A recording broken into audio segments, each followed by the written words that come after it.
Quan l'any 77 vaig assistir per acompanyar-lo amb un míting a l'Aliança del Poble Nou que parlava l'Anton Canyelles, per primera vegada escoltava un míting en la meva vida.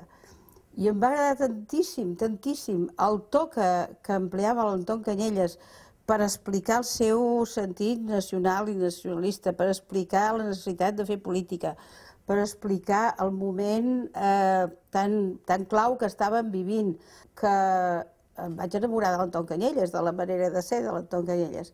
I l'endemà me'n vaig anar a Barcelona i em vaig inscriure al partit com a militant. Tenia un esperit força aventurer, jo, m'agradava bastant la juerga.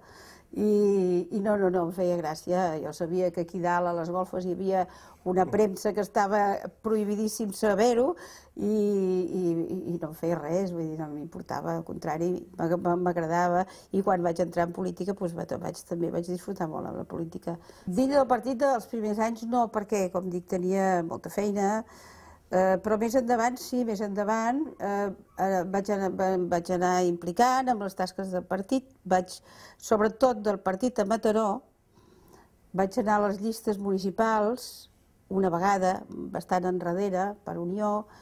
Aleshores, més endavant vaig entrar en una altra llista municipal i vaig sortir, anava al número 4 i vaig sortir regidora. Vaig ser regidora de l'Ajuntament de Mataró 4 anys i després 2 anys més.